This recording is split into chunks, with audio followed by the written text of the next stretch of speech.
All right, everybody, welcome back. I seen this opportunity and thought I would jump in and get this recorded while it was here.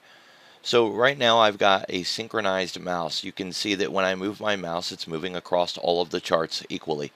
And what we had is this nice little pop here in the NASDAQ. Now that led the way. After we got that pop in the NASDAQ, the rest of these markets started to follow. But follow the mouse as we go across. We got the ES in the upper left, we got the Russell in the lower left, the NASDAQ in the middle, and then the Dow. And then in the upper right, we've got the bonds, and in the lower right, we've got the volatility futures, the VIX futures. All right, now I've said more than once, and I have to make sure I say this again, it's not an inverse system like a teeter-totter. If one side goes up, there's no promise or guarantee that the other side is going to go down. Okay, having said that, a lot of times when the bonds fade, it takes pressure off of the market and gives it the room to make a run. All right, so in that move here, where you see the bonds coming down and you see the VIX coming down at the same time, you can also see how it lines up with this explosion in the Dow, this explosion in the Russell and the S&P and in the NASDAQ. All right, it's why we watch these things. Now, I've got to stress that just because you see the bonds moving down does not mean you're going to get that explosive move. It just means that the explosive move has the opportunity of being there because the bonds are coming down.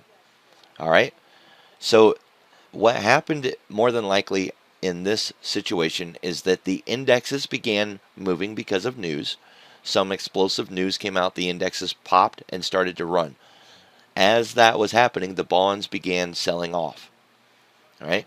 And as that was happening, the volatility futures started selling off. Because whatever that news was, more than likely was a catalyst that everybody was waiting for. And so there was anxiety, right? There was anticipation of some outcome that people didn't like. And when the news came out, they thought, that news wasn't so bad after all, and they started to get out of that hedge that they were in. Okay, and the same with the bonds. If you are trading very big and you see that the activity is over here, then you want to go participate in that, and you get out of your bonds and you go over there and participate in the market that's got the liquidity, right?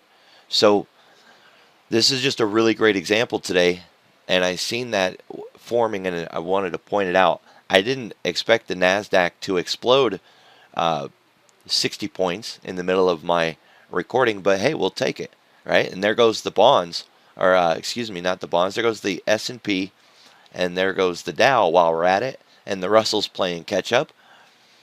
So we're seeing it live right here, right? This is 10 o'clock at night in the marketplace. An Asian market just came online, and we're seeing that weakness in the bonds, that weakness in the VIX futures, and then we're seeing all this strength in the indexes. Now I'm going to roll back to earlier today because we had an amazing day today. We had a trend day. I'm going to try to keep this video under 5 minutes, so we're going to just wrap this up real quick. There was the trend day. I'm going to try to tie that into every one of these charts here real quick. And we'll look at what the bonds was doing in that trend day today.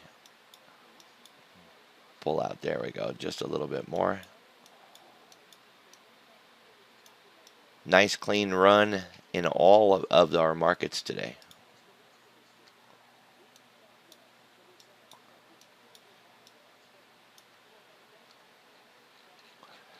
That ought to get it. And then one more over here.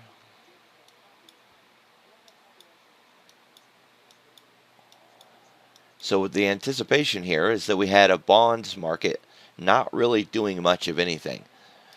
Because if the bonds aren't running to the high, to the upside, if they're not pushing against the top of their market through the day, challenging and pushing, then it gives freedom for the market to make a move. That's exactly what we wanted to see.